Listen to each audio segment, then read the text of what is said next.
Kethvar had always prided himself on being a professional.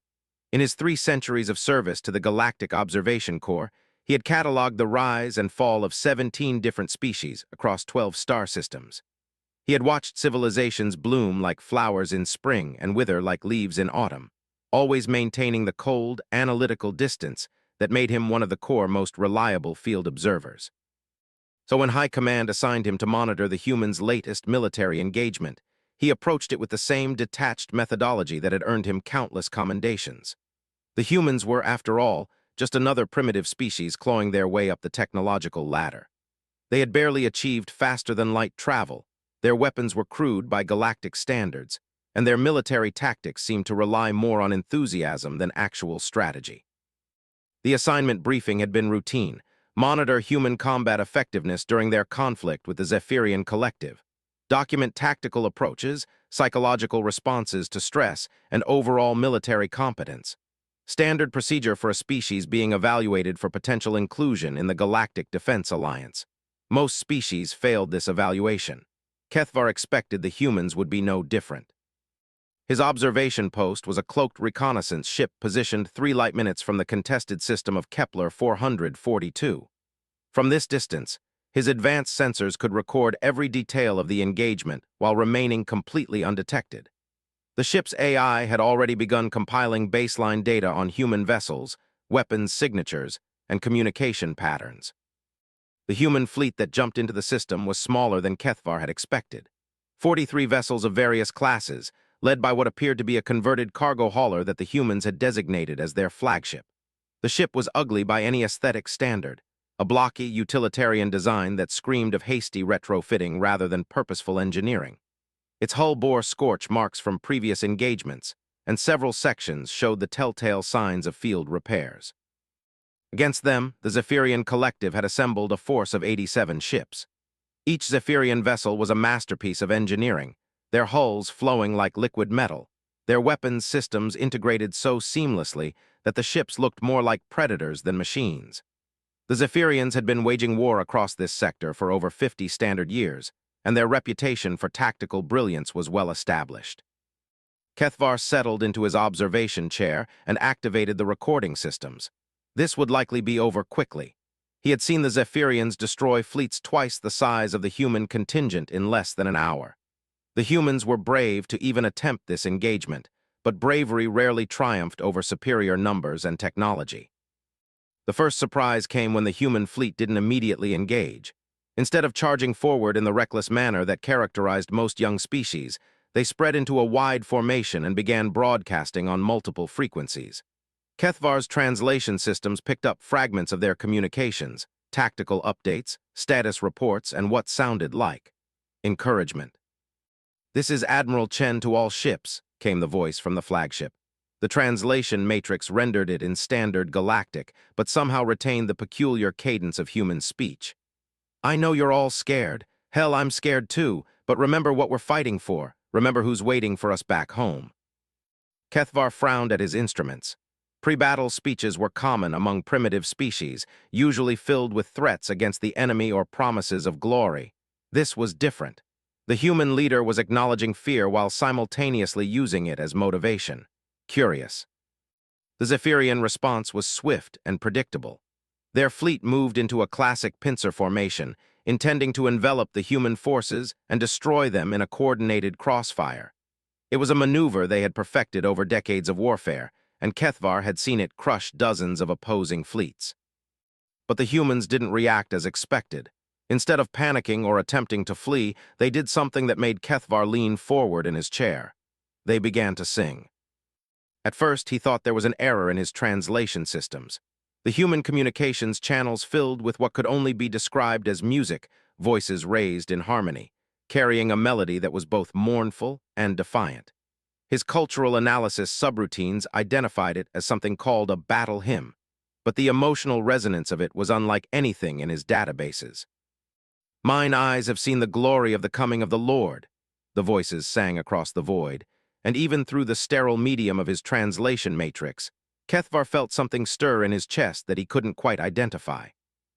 The Zephyrians opened fire first, their energy weapons painting space in brilliant colors as they sought to bracket the human formation. But the humans were no longer where they had been. In the time it took the Zephyrian weapons to cross the distance, the human ships had shifted into a formation that Kethvar's tactical analysis systems couldn't immediately classify. They weren't following any known military doctrine. Their movements seemed almost random at first glance, but as Kethvar watched, a pattern began to emerge. Each human ship was moving not just to avoid enemy fire, but to shield damaged allies, to provide covering fire for vessels making attack runs, to maintain communication links across the battlefield. They were fighting not as individual ships, but as a single organism with 43 parts. The first human ship to take significant damage was a destroyer that had moved to intercept a missile barrage aimed at a smaller vessel. The destroyer's shields failed under the assault, and its hull began to vent atmosphere. Kethvar expected the crew to abandon ship or request evacuation. Instead, the destroyer's captain came on the general frequency. "This is Commander Martinez aboard the Indomitable. We've lost main power and life support is failing, but our weapons are still online." There was a pause, filled only with the sound of alarms and the hiss of escaping air. "We're going to make this count." The destroyer turned toward the nearest Zephyrian cruiser, its damaged engines pushing it forward on what was clearly a suicide run. But instead of trying to ram the enemy vessel, it began broadcasting its sensor data to the rest of the fleet, painting targets and highlighting weak points in the Zephyrian formation even as its own hull buckled under enemy fire. "Martinez, get out of there," came Admiral Chen's voice. "That's an order." "Sorry, Admiral," Martinez replied, and Kethvar could hear the smile in his voice despite the chaos around him. "Can't hear you over the sound of freedom ringing." The destroyer exploded in a brilliant flash, but not before its targeting data had allowed 3 other human ships to coordinate a devastating attack on the Zephyrian cruiser. The enemy vessel's shields collapsed under the precisely aimed barrage, and secondary explosions tore through its hull. Kethvar found himself gripping the arms of his chair. In all his centuries of observation, he had never seen a military unit function like this. The humans weren't just fighting for victory, they were fighting for each other. Every tactical decision was made not just with the goal of defeating the enemy, but of protecting their companions. It was inefficient by standard military doctrine, yet somehow it was working. The battle raged for hours. Ship after ship on both sides sustained damage, retreated, regrouped, and rejoined the fight. But while the Zephyrians fought with cold precision, the humans fought with something else, something that made them push their ships beyond safe parameters, that made damaged vessels continue fighting long after they should have withdrawn, that turned individual acts of sacrifice into fleet-wide tactical advantages. A human frigate with its main engines destroyed used its maneuvering thrusters to position itself as a shield for a wounded carrier. A wing of fighters with depleted ammunition made ramming runs to buy time for their mothership to complete repairs. A communications ship stayed in the line of fire to maintain fleet coordination, even as its hull was systematically torn apart. Each time, the pattern was the same. The humans would take impossible risks not for personal glory, but to protect their comrades. And each time, their sacrifice would be repaid tenfold by the actions of their fellows. Kethvar watched a human captain named Williams deliberately steer his crippled ship into the path of a Zephyrian torpedo spread aimed at a hospital ship. The torpedoes detonated against his vessel's hull, vaporizing it instantly, but the medical ship survived to continue treating the wounded from both fleets. Both fleets, Kethvar checked his sensors again. Yes, the human hospital ship was indeed treating wounded Zephyrians as well as their own people. It was unprecedented. In 3 centuries of observation, he had never seen combatants provide aid to enemy casualties during active hostilities. "This is Dr. Sarah Kim aboard the medical vessel Hippocrates," came the broadcast on an open frequency that both fleets could monitor. "We have wounded from both sides. I don't care what species you are or which flag you serve under. If you're hurt, we'll help you. That's what we do." Several Zephyrian ships actually broke off their attacks to consider this unprecedented offer. Their tactical doctrine had no provisions for this scenario. In their centuries of warfare, surrender had always meant death or slavery. The concept of enemy combatants providing medical aid was so foreign to their experience that some of their commanders simply stopped firing while they awaited orders from their superiors. Admiral Chen's voice cut through the confusion. "Dr. Kim is right. We didn't come here to commit genocide. We came here to stop one. Any Zephyrian vessel that wants to stand down and receive medical aid is welcome to do so. You have my word as a human being that you'll be treated with dignity and respect." For a moment, the battle paused. Space fell silent except for the background hum of engines and the occasional burst of static. Then, one by one, several damaged Zephyrian ships began to power down their weapons. But the majority of the Zephyrian fleet was not ready to accept this offer. Their commander, a veteran warrior named Zekthal, came on the emergency frequency. His translation was harsh and guttural. "Humans, you fight strangely, but you still die like all the others." The remaining Zephyrian ships, roughly 60 vessels, regrouped and launched a coordinated assault on the human formation. Their weapons fire was more intense than anything Kethvar had seen in the engagement so far. The humans, now reduced to 28 operational ships, should have been overwhelmed. Instead, something extraordinary happened. The human ships that had been providing escort to the medical vessels suddenly broke formation, not to flee, but to attack. They moved with a coordination that bordered on the supernatural, each captain seeming to know instinctively where their comrades would be and what they would do. "This is for Williams," someone shouted over the comm. "And Martinez," came another voice. "For every good person who died today," Admiral Chen's voice rose above the others. "Show them what humans do to bullies." The 28 remaining human ships struck the Zephyrian formation like a hammer blow. Their weapons, crude as they were by galactic standards, found weak points that shouldn't have been detectable. Their movements, seemingly chaotic, somehow always put them exactly where they needed to be to support an ally or exploit an enemy weakness. Kethvar realized he was watching something unprecedented in galactic history. The humans weren't just fighting a battle, they were demonstrating a completely new form of warfare. Where other species fought with discipline and doctrine, the humans fought with intuition and improvisation. Where others relied on superior technology and overwhelming force, the humans relied on something far more dangerous. They relied on each other. A young pilot named Jackson, flying a fighter that should have been scrapped years ago, somehow managed to slip through the Zephyrian defensive grid and deliver a precise strike to their flagship's command center. His fighter was destroyed in the process, but his attack allowed Admiral Chen's battered flagship to move in and finish what Jackson had started. As the Zephyrian flagship broke apart, its death throes lighting up the darkness of space, the remaining enemy vessels found themselves surrounded by human ships that should have been dead twice over, crewed by people who fought like they had nothing left to lose and everything worth protecting. The surrender came suddenly. Zekthal himself, his voice now carrying a note that Kethvar's analysis systems identified as something approaching awe, broadcast on all frequencies. "Human Admiral, we yield. By all the gods of war, we yield." Admiral Chen's response was immediate. "Stand down your weapons and prepare to receive aid. Dr. Kim, get your people ready for a lot more patience. And someone start organizing search and rescue for survivors from destroyed ships, all ships, ours and theirs." As the battle ended and the work of saving lives began, Kethvar found himself staring at his instruments in something approaching shock. The humans had won. Not just the battle, but something far more significant. They had taken a numerically superior enemy force with better technology and superior tactical training, and they had defeated them through sheer force of will and an absolute refusal to abandon each other. But more than that, they had done something that challenged everything Kethvar thought he knew about warfare, about civilization, about what it meant to be a sentient species in a hostile galaxy. They had shown mercy to enemies who had shown them none.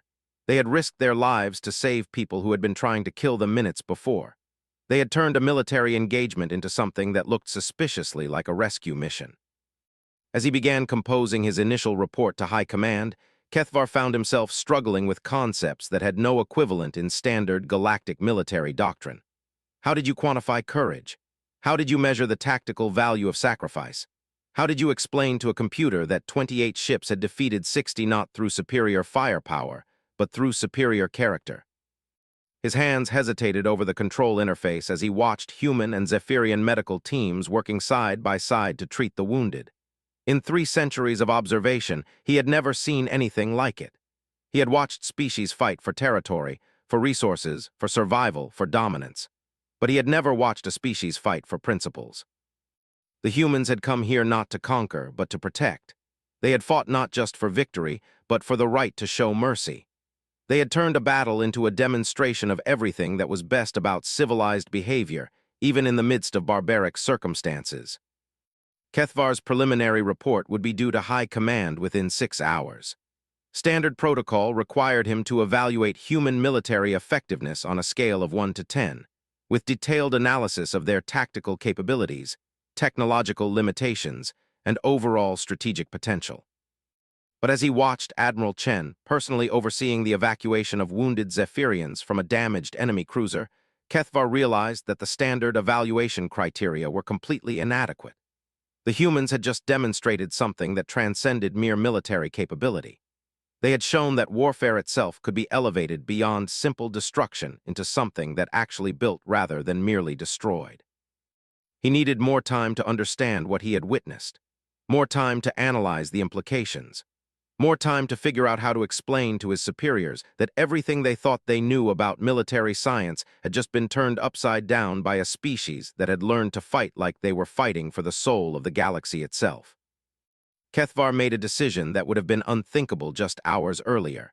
He activated his long-term monitoring protocols and settled in for an extended observation mission. The humans, he realized, were going to require a completely different kind of study. Standard military analysis simply wasn't going to be enough. As the human fleet began the complex process of securing prisoners, treating wounded, and salvaging what could be saved from the wreckage of both fleets, Kethvar found himself leaning forward in his chair, eager to see what these remarkable beings would do next.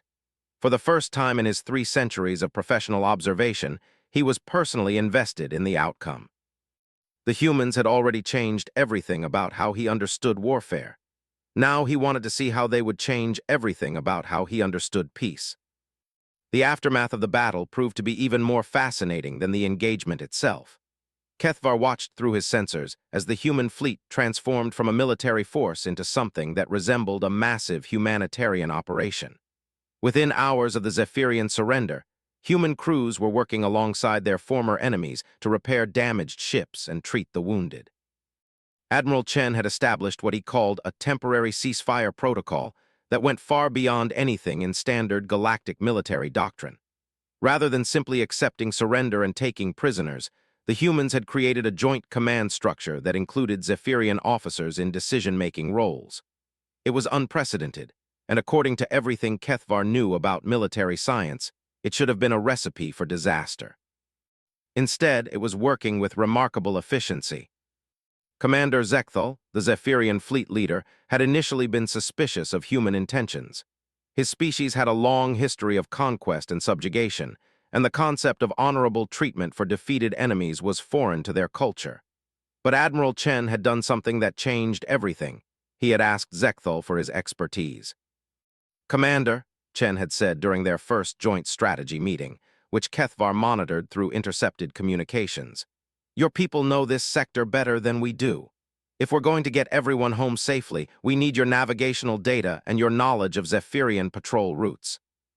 It was a simple request, but it carried profound implications. Instead of treating Zekthal as a defeated enemy, Chen was treating him as a valuable ally in solving a shared problem. The Zephyrian commander's response revealed just how unusual this approach was. "Human Admiral," Zekthal had replied, his mechanical translator struggling with concepts that apparently had no direct equivalent in his language. "In 200 years of warfare, no enemy has ever asked for my counsel rather than my submission. You fight strangely, and now you make peace even more strangely." The joint fleet that emerged from these negotiations was unlike anything in Kethvar's experience. Human and Zephyrian ships flew in integrated formations, sharing sensor data and coordinating rescue operations for survivors still trapped in damaged vessels. The humans had jury-rigged communication systems to allow real-time translation between the two species, and both crews were working together with an efficiency that suggested years of cooperation rather than hours. Dr. Sarah Kim had become an unofficial ambassador between the two species. Her medical bay had been expanded to accommodate Zephyrian physiology, and human medics were learning alien treatment protocols, while Zephyrian healers studied human medical techniques.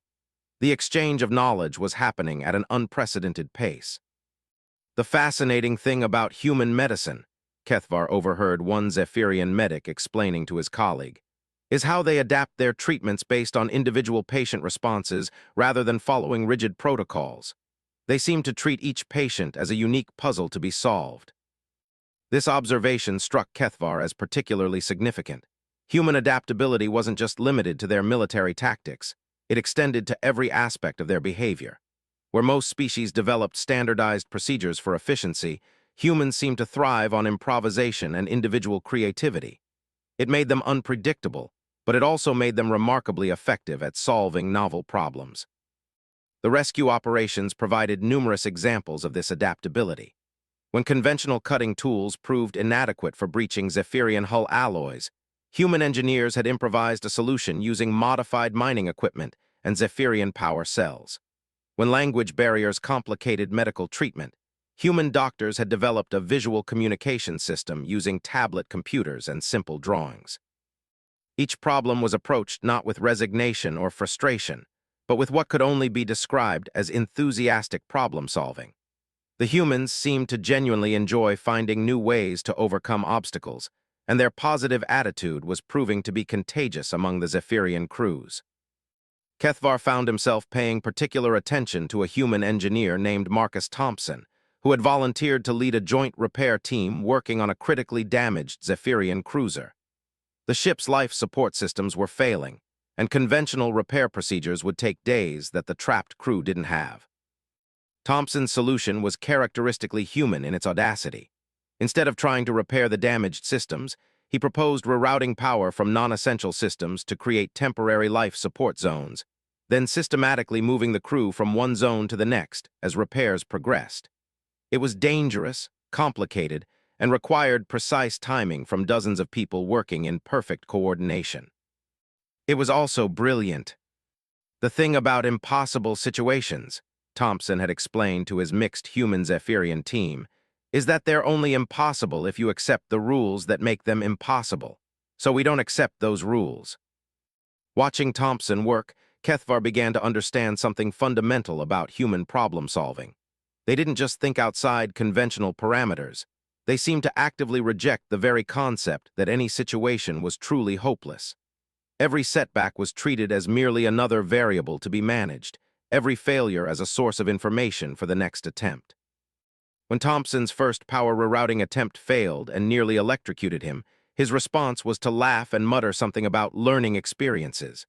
When his second attempt caused a small explosion that singed his eyebrows, he treated it as progress because, at least now we know what doesn't work. His persistence was matched by his team's growing confidence in his methods, even when those methods seemed to defy common sense. The successful rescue of the Zephyrian crew was celebrated by both species with equal enthusiasm. But what caught Kethvar's attention was Thompson's reaction to the praise he received. Instead of accepting credit for the innovative solution, he immediately began crediting his team members, both human and Zephyrian, for their contributions. He seemed genuinely uncomfortable with individual recognition and actively worked to share credit with everyone involved. This pattern repeated throughout the joint operation. Human leaders consistently deflected praise and shared credit, while simultaneously taking personal responsibility for any problems or failures. It created an atmosphere where both species felt valued and motivated to contribute their best efforts. Admiral Chen demonstrated this leadership philosophy during a crisis that arose when Zephyrian hardliners back in their home territory learned about the cooperation and demanded immediate execution of their traitorous commander. Zekthal faced certain death if he returned home, and his crew would likely face similar punishment for their cooperation with humans. The obvious solution would have been to offer Zekthal and his people asylum in human space. It would have been politically advantageous, militarily useful, and morally defensible. But Chen proposed something more ambitious. "Commander," he said to Zekthal during a private meeting that Kethvar monitored through passive sensors, "what if we could change the political situation instead of just escaping from it? What if we could show your people what we've accomplished here?" Chen's proposal was audacious even by human standards. Instead of simply accepting Zephyrian refugees, he wanted to challenge the entire political structure that made refugees necessary. He proposed a joint diplomatic mission to Zephyrian space, where human and Zephyrian crews would demonstrate their successful cooperation and argue for a fundamental change in how their species interacted.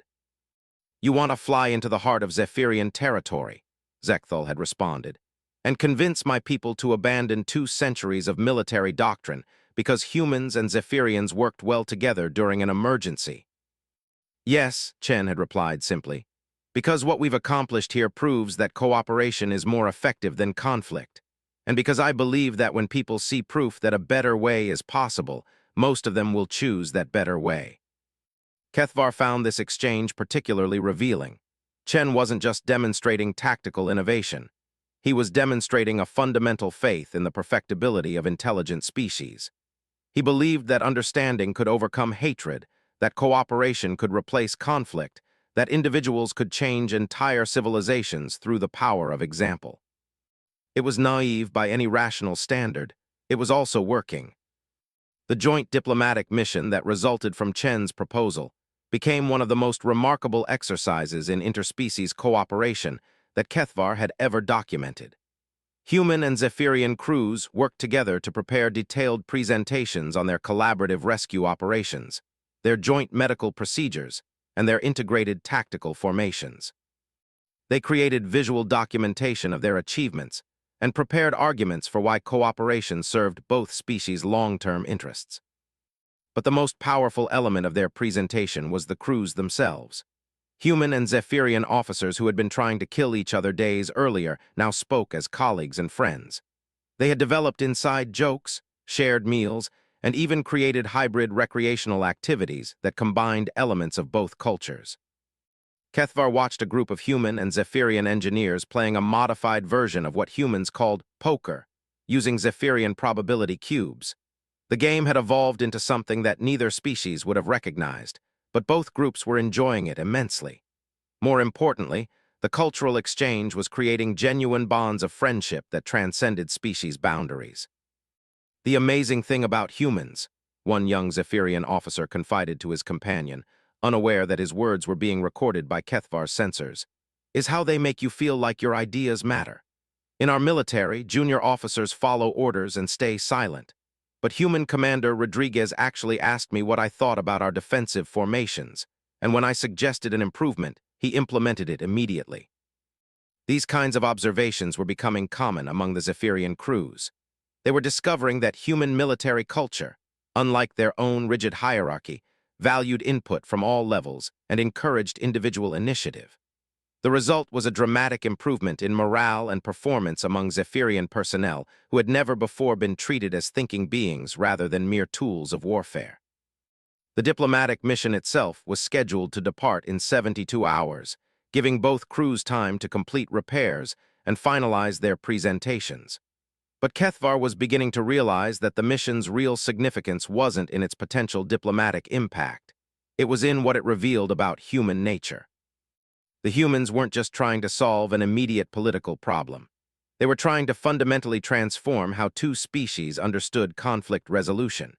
Instead of accepting that some problems were intractable, they were demonstrating that creative cooperation could overcome seemingly impossible obstacles. More significantly, they were doing this not because it served their strategic interests, but because it was the right thing to do. Kethvar's analysis of human communications revealed no hidden agendas, no ulterior motives, no secret plans for political or military advantage. They were risking their own safety and expending enormous resources simply because they believed that cooperation was better than conflict. As he updated his observation logs, Kethvar found himself struggling with concepts that had no equivalent in standard galactic sociology. How did you classify a species that made decisions based on principles rather than advantage? How did you predict the behavior of beings who consistently chose idealism over pragmatism? His preliminary analysis suggested that human behavior patterns were fundamentally different from any previously cataloged species. They seemed to operate on the assumption that individual actions could create systemic change, that moral behavior was more important than tactical advantage, and that cooperation was always preferable to domination. These assumptions were demonstrably false according to standard galactic political science. Yet somehow, the humans were making them work. As he watched Admiral Chen and Commander Zekthal planning their joint diplomatic mission, Kethvar realized that his observation assignment had evolved into something far more complex than a simple military evaluation. The humans weren't just another species to be cataloged and classified. They were a fundamental challenge to everything the galaxy thought it knew about civilization, warfare, and the nature of intelligent life itself. His next report to High Command would have to address questions that had never been asked before. What happened when a species chose cooperation over competition as their primary survival strategy? What were the implications of a military force that treated former enemies as potential allies? How did the galactic balance of power change when one species consistently chose principle over advantage? More personally, Kethvar found himself questioning assumptions he had held for 3 centuries about the nature of conflict and civilization. If the humans were right about the power of cooperation, what did that say about the galactic political system that had developed over millennia of competition and conflict? As the joint fleet prepared for its diplomatic mission, Kethvar made another decision that would have been unthinkable at the beginning of his assignment. He was going to follow them to Zephyrian space. The humans had already challenged everything he thought he knew about warfare. Now he wanted to see if they could challenge everything the galaxy thought it knew about peace. The journey to Zephyrian space took 18 standard days, and Kethvar used every moment to study the remarkable social dynamics developing between the human and Zephyrian crews. What he observed challenged fundamental assumptions about interspecies psychology and the nature of civilization itself. The transformation began gradually. During the first few days of travel, human and Zephyrian personnel maintained polite but distant interactions. They worked efficiently together when required, but social contact remained minimal outside of official duties.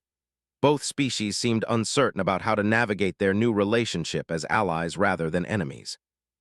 The breakthrough came when a human engineer named Lisa Park discovered that one of the Zephyrian technical specialists, Vexter, was having difficulty adapting to human nutritional requirements.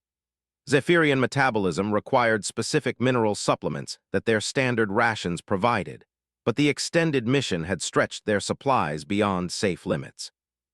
Instead of simply nodding the problem for official channels, Park took personal initiative to solve it.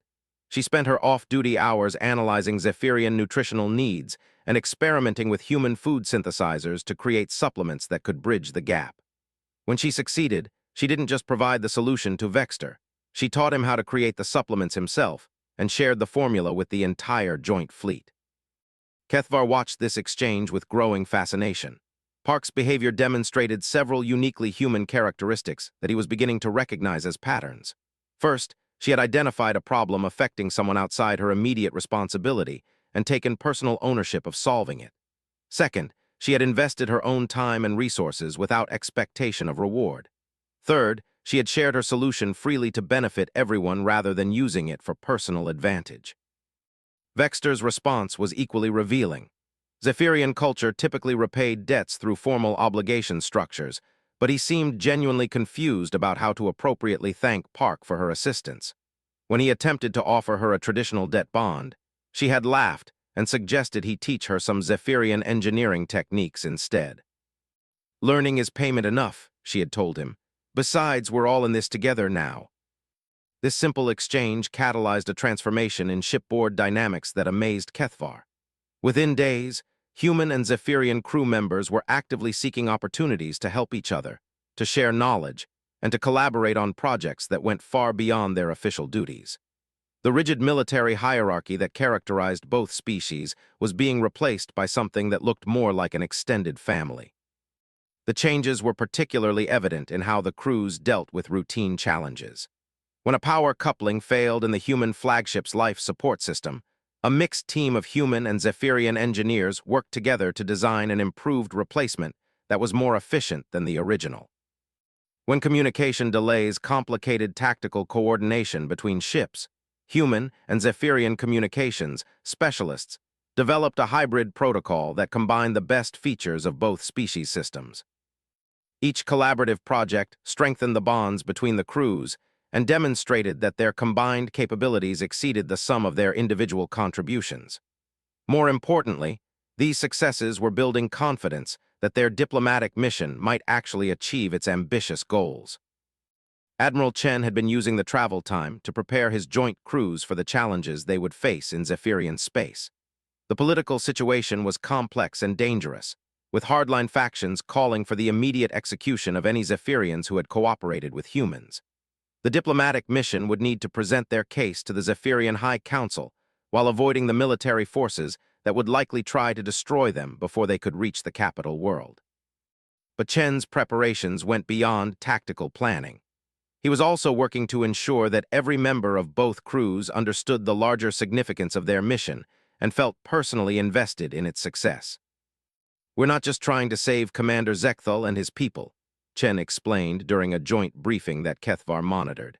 "We're trying to prove that cooperation between species is not just possible, but beneficial for everyone involved. Every interaction you have with our Zephyrian colleagues is part of that proof." The Admiral's words were reinforced by the daily evidence of successful human-Zephyrian cooperation throughout the fleet.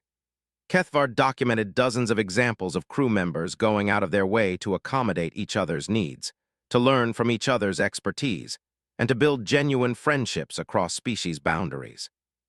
A human pilot named Rodriguez had been teaching Zephyrian flight techniques to several alien crew members, while learning their advanced navigation methods in return. A Zephyrian weapons specialist named Clarth had been working with human engineers to improve the efficiency of their defensive systems. These knowledge exchanges were happening spontaneously throughout the fleet, creating a genuine fusion of capabilities that made the joint force more effective than either species could have been alone. But the most remarkable development was the emergence of what could only be described as a hybrid culture. Human and Zephyrian crew members were creating new traditions that incorporated elements from both species. They had established joint recreational activities, shared mealtimes with combined menus, and even developed collaborative art projects that expressed themes meaningful to both cultures. Kethvar found himself particularly fascinated by a sculpture that mixed human and Zephyrian artistic techniques to create a representation of the battle they had fought and the peace they were building. Human crew members had contributed flowing, organic forms that represented growth and cooperation, while Zephyrian artists had added geometric patterns that symbolized strength and precision. The resulting piece was unlike anything either species would have created alone, but it perfectly captured the spirit of their collaboration. As they approached Zephyrian space, the joint fleet encountered their first major test. A patrol of 12 Zephyrian interceptors had been dispatched to prevent their approach and had explicit orders to destroy any ships that refused to surrender. The patrol leader, Squadron Commander Thexval, hailed the approaching fleet with demands for immediate submission. Admiral Chen's response demonstrated the diplomatic skills that were becoming characteristic of human leadership.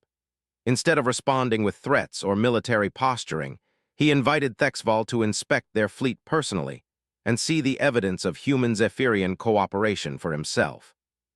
"Commander," Chen had said, "you have orders to stop us, and I respect your duty to follow those orders. But before you attack, I ask you to see what we've accomplished. Come aboard our ships. Meet your fellow Zephyrians who are working with us. Judge for yourself whether we represent a threat or an opportunity." Thexval's initial response was predictably hostile.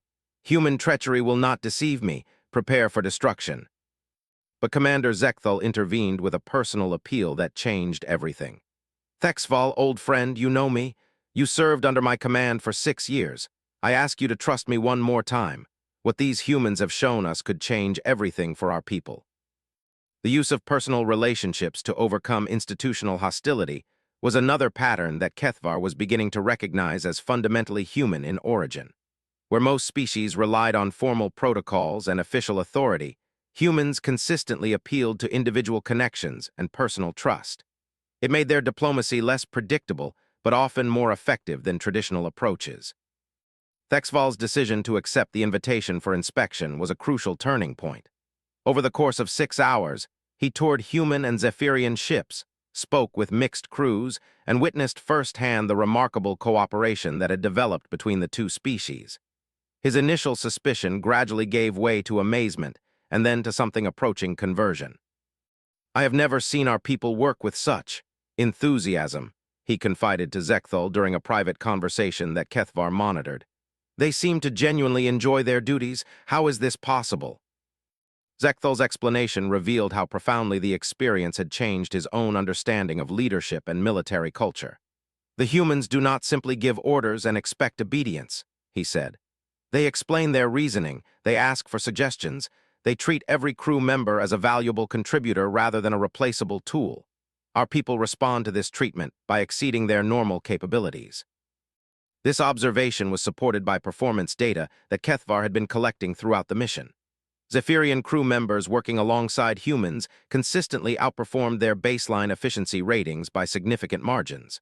They were more creative in problem-solving, more collaborative in group tasks, and more willing to take beneficial risks. The human approach to leadership was literally transforming Zephyrian behavior patterns. Thexval's conversion was so complete that he requested permission to accompany the diplomatic mission to the Zephyrian capital. His squadron of interceptors became an escort force rather than an opposition, and his crews provided valuable intelligence about political conditions and military dispositions in their home system. The approach to the Zephyrian capital world of Zekmaner became a demonstration of the diplomatic revolution that human influence was creating. Instead of a hostile military force demanding submission, the joint fleet approached as a delegation of equals seeking dialogue. Their formation was designed for defense rather than offense. Their communications emphasized cooperation rather than domination, and their conduct demonstrated the principles they were advocating. The Zephyrian High Council's initial response was to dispatch a battle fleet of over 200 ships with orders to destroy the approaching delegation. But Admiral Chen had anticipated this reaction and had prepared a response that was characteristically human in its audacity. Rather than flee or fight, the Joint Fleet broadcast a continuous stream of documentation showing their cooperative achievements. Visual records of successful joint operations, testimonials from Zephyrian crew members about their positive experiences, and detailed proposals for beneficial cooperation between the two species flooded Zephyrian communication networks. More importantly, they included personal messages from Zephyrian crew members to their families and friends at home. These messages, filled with enthusiasm about their experiences and hope for the future, created a grassroots movement of support that the High Council found impossible to ignore. "My beloved Kextra," one young Zephyrian engineer had recorded in a message to his mate, "I have learned things working with these humans that will change our lives forever. They have shown me that work can be joyful, that leadership can be collaborative, that former enemies can become cherished friends. I am not the same being who left our world, and I believe our entire people could benefit from what I have learned." Hundreds of similar messages were transmitted throughout Zephyrian space, creating a public dialogue about the possibilities of human-Zephyrian cooperation that bypassed official channels and reached directly into the hearts and minds of ordinary citizens. The approach was unprecedented in galactic diplomacy, but it was proving remarkably effective.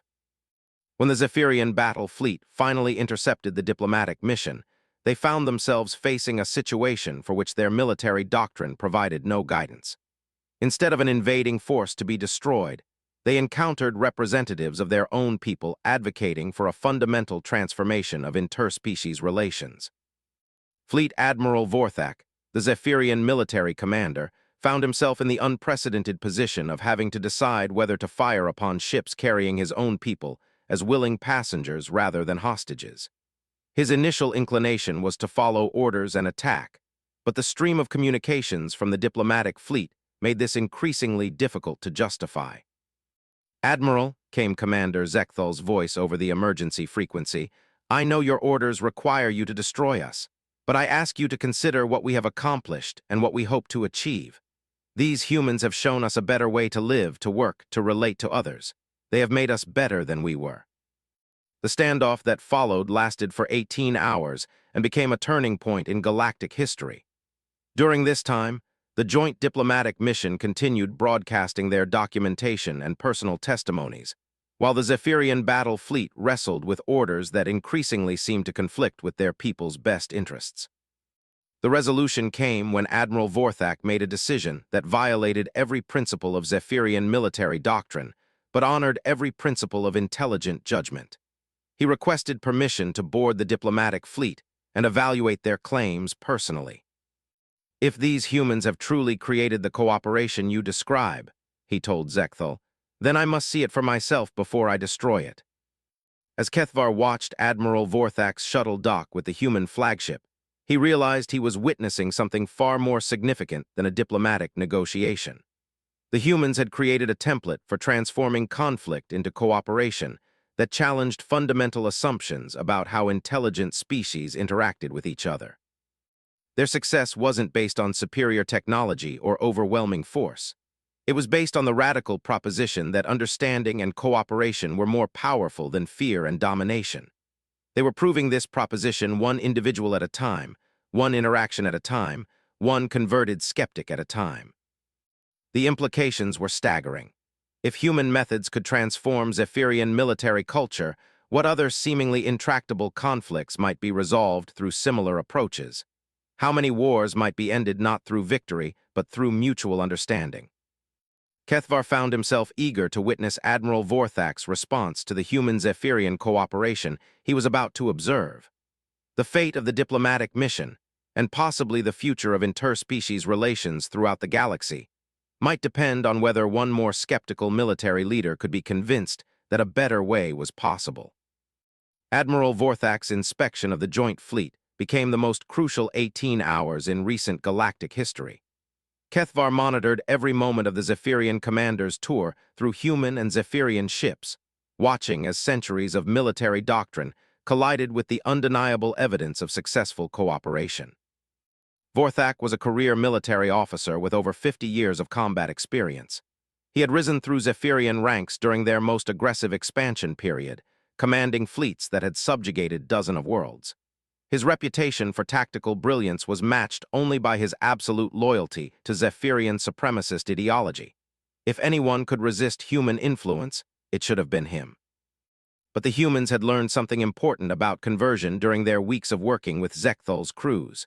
Direct ideological arguments were far less effective than simple demonstration of positive outcomes. Instead of trying to convince Vorthak that cooperation was theoretically superior to domination, they showed him concrete examples of how cooperation worked in practice. His first stop was the engineering section of the human flagship, where a mixed team of human and Zephyrian technicians was working on power system improvements. What he observed there challenged fundamental assumptions about motivation and productivity that had guided Zephyrian military culture for generations. "In our service," Vorthak commented to Admiral Chen as they watched the mixed team collaborate on a complex technical problem, "efficiency is maintained through strict hierarchy and fear of punishment. These crews seem to work with genuine enthusiasm. How do you achieve discipline without intimidation?" Chen's response was characteristically direct. "We've found that people perform better when they understand why their work matters and when they feel their contributions are valued. Fear might ensure compliance, but it doesn't inspire excellence." To demonstrate this principle, Chen asked the engineering team to explain their current project to the Admiral. What followed was an enthusiastic presentation by both human and Zephyrian engineers about innovations they had developed through collaborative problem-solving. Their excitement about their work was genuine and infectious, and their technical achievements were undeniably impressive. Vorthak found himself particularly intrigued by a young Zephyrian engineer named Tekvar, who had been part of his own fleet until recently. The transformation in the young officer was remarkable. Instead of the quiet compliance that characterized junior personnel in Zephyrian service, Tekvar displayed confidence, creativity, and obvious joy in his work. "Tell me about this hybrid power coupling design," Vorthak requested, his professional curiosity overriding his ideological skepticism. Tekvar's response revealed how profoundly human leadership methods had affected his development. "Admiral, the design emerged from a collaborative brainstorming session where human engineer Rodriguez asked for everyone's ideas about improving efficiency. My suggestion was initially dismissed by my Zephyrian colleagues as too unconventional, but Rodriguez encouraged me to develop it further. The final design incorporates innovations from both our species and performs 30% better than standard configurations." The implications of this exchange were not lost on Vorthak. Under traditional Zephyrian leadership, Tekvar's innovative ideas would never have been solicited, much less implemented. The rigid hierarchy that supposedly ensured discipline was actually preventing the development and utilization of their personnel's full capabilities. Admiral Chen guided Vorthak through additional demonstrations that reinforced this lesson. In the medical bay, They observed Zephyrian healers learning human surgical techniques while sharing their own advanced diagnostic methods with human doctors. The knowledge exchange was producing hybrid medical protocols that were more effective than either species' individual approaches. Dr. Kim, Chen said to the human medical chief, could you explain to Admiral Vorthak how collaborative medicine has improved our treatment outcomes? Dr. Kim's presentation was supported by detailed statistical data showing significant improvements in recovery rates, surgical success percentages, and overall patient satisfaction among both human and Zephyrian personnel. The evidence was overwhelming and undeniable. The key insight, Dr. Kim explained, is that different species often have complementary strengths. Zephyrian diagnostic equipment provides data precision that our instruments can't match, while human treatment protocols emphasize patient comfort and psychological healing that accelerate physical recovery.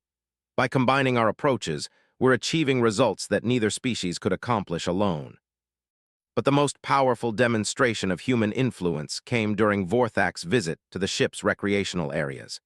Here he encountered something that had no equivalent in Zephyrian military culture: off-duty personnel from both species, socializing voluntarily and enjoying each other's company. Human and Zephyrian crew members were engaged in hybrid games that combined elements from both cultures, sharing meals that accommodated both species' dietary requirements, and participating in collaborative art projects that expressed themes meaningful to both groups. The atmosphere was relaxed, friendly, and characterized by genuine mutual affection. "This is impossible," Vorthak muttered, as he watched a group of young officers from both species laughing together over what appeared to be an elaborate practical joke they had played on their human commander.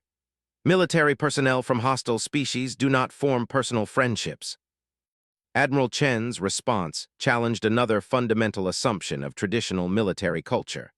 "Admiral, we've learned that personal bonds between crew members actually strengthen rather than weaken military effectiveness. People fight harder to protect friends than they do to follow orders." To illustrate this principle, Chen shared combat footage from their original battle with Zekthal's fleet, highlighting moments where human personnel had taken extraordinary risks to protect Zephyrian allies and vice versa. The tactical advantages of this mutual loyalty were clear and measurable. Traditional military doctrine suggests that emotional attachments compromise objective decision-making, Chen continued.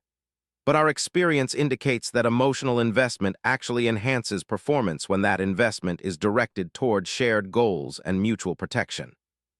Vorthak spent several hours interviewing crew members privately, seeking to understand whether their apparent enthusiasm was genuine or merely performed for his benefit. What he discovered was that the transformation in Zephyrian personnel was real and profound. "Working with humans has changed how I understand leadership, duty, and personal worth," one veteran Zephyrian officer confided. "In our traditional service, I was valued only for my compliance with orders. Here, I am valued for my ideas, my initiative, and my ability to contribute to our shared success. I have become a better officer and a better being." This sentiment was echoed by every Zephyrian crew member Vorthak interviewed. They described feeling more respected, more valued, and more motivated than they had ever been under traditional Zephyrian command structures. Their performance evaluations supported these claims, showing consistent improvements in every measurable category. But the most significant moment of Vorthak's inspection came when he was invited to observe a joint planning session for the upcoming diplomatic presentation to the Zephyrian High Council.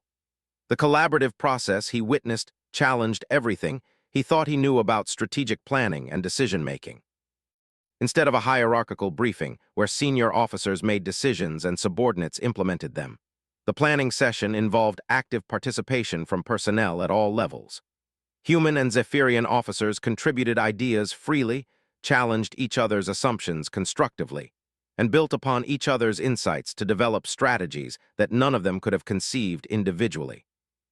"The strength of our approach," Admiral Chen explained as they watched the planning session develop, "lies not in having the smartest leader make all the decisions, but in creating conditions where everyone's intelligence contributes to optimal outcomes."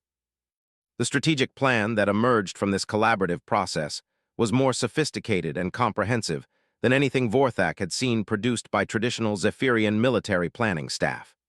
It addressed multiple contingencies, incorporated insights from both human and Zephyrian cultural knowledge, and demonstrated a level of creative thinking that rigid hierarchical structures typically suppressed. As his inspection concluded, Vorthak found himself facing a crisis of professional and personal conviction. Everything he had observed contradicted core principles of Zephyrian military culture, yet the evidence of superior outcomes was undeniable. The humans had not only created effective cooperation between former enemies, they had demonstrated that this cooperation produced better results than traditional competitive approaches. His final conversation with Admiral Chen addressed the question that would determine whether the diplomatic mission succeeded or failed. "Human Admiral," Vorthak said, "you have shown me things that challenge fundamental assumptions I have held for 5 decades of military service. But implementing these methods would require transforming our entire culture. How do you propose to convince the High Council to abandon centuries of proven doctrine?"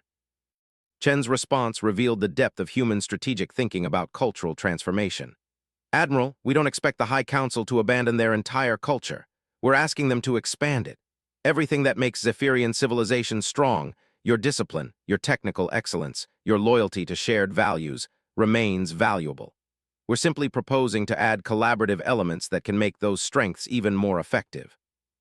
This reframing was crucial because it positioned cooperation as an enhancement to existing Zephyrian strengths rather than a replacement for them.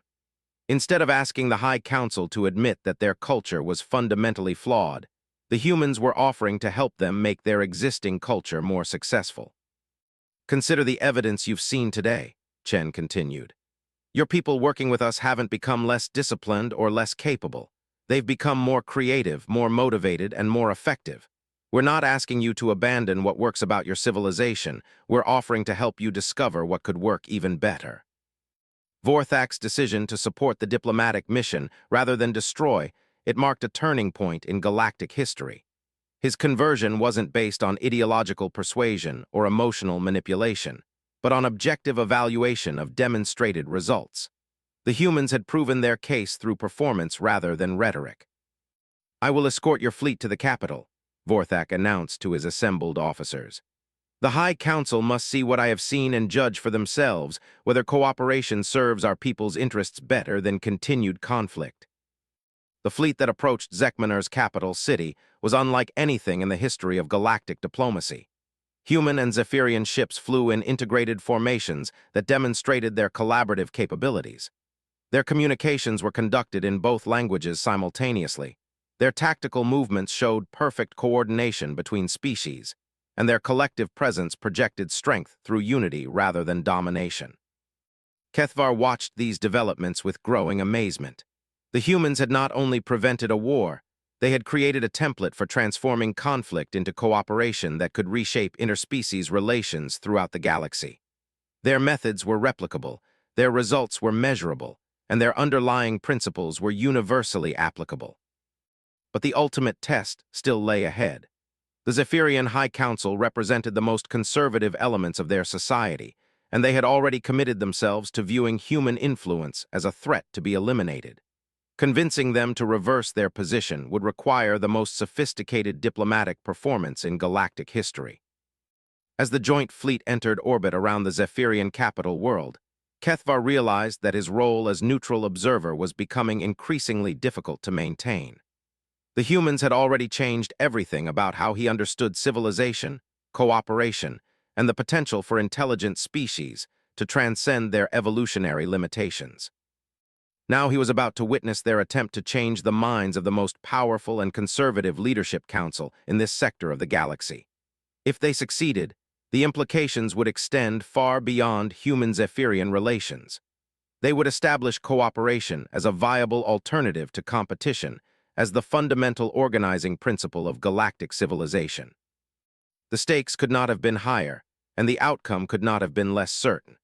But if Kethvar had learned anything from his months of observing human behavior, it was that they had a remarkable talent for making the impossible seem inevitable.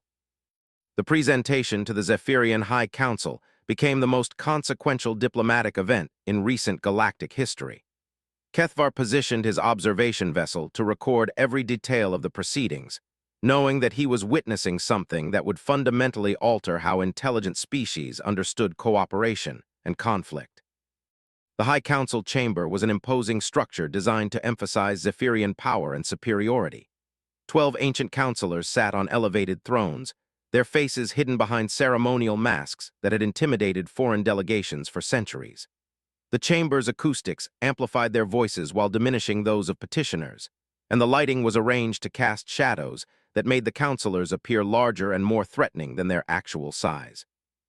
But Admiral Chen had studied Zephyrian cultural psychology carefully, and his approach to the presentation was designed to overcome these intimidation tactics through simple human directness and genuine respect for Zephyrian achievements. Honored counselors, Chen began, speaking in fluent Zephyrian that he had learned during the journey to their space. We come before you not as conquerors or supplicants, but as potential partners who have discovered something remarkable about the possibilities of cooperation between our species. The lead counselor, Ancient Vexthok, responded with the formal hostility that protocol required. Humans, you have corrupted our people with alien ideas and alien weakness. You will explain why we should not execute you immediately for this contamination of Zephyrian purity. Chen's response demonstrated the profound psychological insight that had made human diplomacy so effective. Instead of defending against the accusation of corruption, he redirected attention to the concrete achievements that cooperation had produced. Honored counselor, I invite you to evaluate our achievements rather than our intentions. Your people working with ours have accomplished things that neither species could achieve alone. They have become more capable, more productive, and more innovative while retaining all the discipline and excellence that characterize Zephyrian military culture. To support this claim, Chen presented the detailed performance data that had been compiled during their weeks of cooperation. Zephyrian personnel working in joint units consistently outperformed their baseline capabilities in every measurable category. Their problem-solving abilities had improved, their technical innovations had increased, and their overall effectiveness had reached unprecedented levels. But the most compelling evidence came from the Zephyrian personnel themselves. Commander Zekthal stepped forward to address the council with a dignity and confidence that surprised even his former colleagues. Esteemed counselors, Zekthal said, his voice carrying throughout the chamber with unprecedented authority, I have served our people for 30 years under traditional command structures. I believed I understood what loyalty, duty, and excellence meant. Working with these humans has shown me that I understood only the beginning of these concepts. Zekthal's testimony was supported by detailed examples of collaborative achievements that demonstrated the practical benefits of human Zephyrian cooperation. He described technical innovations that had emerged from joint problem-solving sessions, tactical improvements that had resulted from combining human adaptability with Zephyrian precision, and personal growth that had occurred when Zephyrian personnel were encouraged to contribute their ideas rather than simply follow orders. These humans do not seek to make us less Zephyrian, Zekthal continued. They seek to help us become more fully ourselves. Under their collaborative leadership, our people have achieved capabilities we never knew we possessed. The Council's response revealed the depth of their ideological resistance to cooperation. Councillor Mordek spoke for the Hardline faction. You speak of achievements and capabilities, but you ignore the fundamental threat that cooperation represents to our racial identity. For 2,000 years, Zephyrian strength has been built on individual excellence and hierarchical discipline. What you propose would destroy the cultural foundations of our civilization. Admiral Chen's response to this objection demonstrated the sophisticated cultural analysis that had guided human diplomatic strategy. Honored Counselor, we propose to strengthen rather than replace those foundations. Your emphasis on individual excellence becomes more powerful when individual talents are coordinated rather than suppressed. Your hierarchical discipline becomes more effective when it serves collaborative goals rather than merely maintaining order. To illustrate this principle, Chen presented case studies from the joint fleet operations. Zephyrian personnel working in collaborative environments had demonstrated higher levels of individual initiative, more creative problem-solving, and greater personal satisfaction while maintaining the discipline and loyalty that were central to their cultural identity. We do not ask you to abandon what makes your people strong, Chen continued. We offer to show you how cooperation can make those strengths even more powerful. The turning point in the presentation came when young Admiral Vorthak stepped forward to offer his own testimony.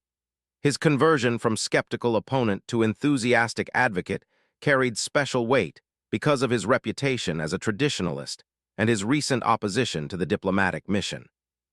"Esteemed counselors," Vorthak said, "3 days ago I was prepared to destroy this fleet to preserve our people from human corruption.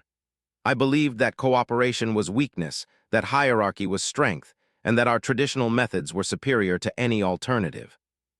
His voice carried the conviction of genuine transformation as he continued. "I was wrong, not about the value of our traditions, but about the possibilities that emerge when our traditions are enhanced rather than replaced. The humans have not made our people less disciplined. They have made our discipline more effective. They have not made us less loyal. They have given us more worthy objects of loyalty." Vorthak's testimony was particularly powerful because it addressed the Council's deepest fears about cultural contamination, while providing concrete evidence that cooperation actually strengthened rather than weakened Zephyrian identity. His conversion narrative offered a template for how traditional Zephyrians could embrace change without abandoning their core values. But the most dramatic moment of the presentation came when Dr. Sarah Kim stepped forward to address the Council directly. As the human who had initiated medical cooperation with former enemies during the original battle, she embodied the principles that had made human-Zephyrian collaboration possible. "Honored counselors," she said, speaking in careful but respectful Zephyrian, "you fear that cooperation will weaken your people, but I have seen cooperation make both our species stronger. Your healers have learned human techniques that improve patient outcomes, while our doctors have gained knowledge that saves more lives. No one has become less than they were, everyone has become more than they thought possible." Dr. Kim's presentation included visual evidence of joint medical achievements that had saved lives from both species. Her documentation showed Zephyrian medical personnel expressing genuine enthusiasm about their expanded capabilities and their improved ability to serve their people's health needs. "The choice you face," Dr. Kim continued, "is not between strength and weakness, between tradition and abandonment of identity. The choice is between remaining as you are and becoming everything you could be." The Council's deliberations lasted for 6 hours, during which the diplomatic fleet maintained orbit while Zephyrian society engaged in unprecedented public debate about the merits of cooperation with humans. The personal testimonies from their own people, broadcast throughout their communication networks, had created grassroots support for collaboration that the Council could not ignore. Kethvar monitored these public discussions with growing fascination. Ordinary Zephyrian citizens were responding to the evidence of successful cooperation with enthusiasm that surprised even the human diplomatic team. The prospect of enhanced capabilities, increased innovation, and expanded opportunities was appealing to a population that had grown weary of constant military conflict. When the Council reconvened, their decision would determine not only the fate of human-Zephyrian relations, but the future direction of galactic civilization itself. The template that humans had created for transforming conflict into cooperation was now being tested at the highest levels of political authority. The lead counselor, Vexthok, spoke for the assembled leadership with words that would be remembered throughout galactic history. "Humans, your methods challenge fundamental assumptions that have guided our civilization for millennia. Your achievements suggest possibilities we had not considered. Your respect for our culture while offering enhancement rather than replacement addresses our deepest concerns about foreign influence." The chamber fell silent as Vexthok continued. "The evidence you have presented is compelling. The testimony of our own people is persuasive. The potential benefits of cooperation appear to outweigh the risks of continued conflict." Kethvar found himself leaning forward in anticipation as the ancient counselor reached his conclusion. "We accept your proposal for expanded cooperation between our species. We will establish joint research facilities, integrated training programs, and collaborative governance structures that preserve Zephyrian identity while exploring the possibilities that emerge when our strengths combine with human capabilities." The celebration that erupted throughout the chamber and across both fleets was unlike anything Kethvar had witnessed in 3 centuries of observation. Human and Zephyrian personnel embraced each other with joy that transcended species boundaries. Their achievement was not merely political. It was a demonstration that intelligence, goodwill, and patient effort could overcome seemingly insurmountable barriers. But the implications extended far beyond human-Zephyrian relations. Admiral Chen had created a diplomatic methodology that could transform how any species approached conflict resolution. Instead of seeking victory through superior force, they had achieved success through superior understanding. Instead of imposing their values on others, they had demonstrated how cooperation could enhance rather than threaten existing cultural strengths. As Kethvar began composing his final report to the Galactic Observation Corps, he realized that his assignment had fundamentally changed his own understanding of civilization, cooperation, and the potential of intelligent life. The humans had not simply resolved a military conflict. They had pioneered an entirely new approach to interspecies relations that challenged basic assumptions about competition, collaboration, and the nature of progress itself. His report would need to address questions that had never been asked before. What happened when a species consistently chose cooperation over competition? How did diplomatic success based on mutual enhancement rather than dominance affect long-term stability?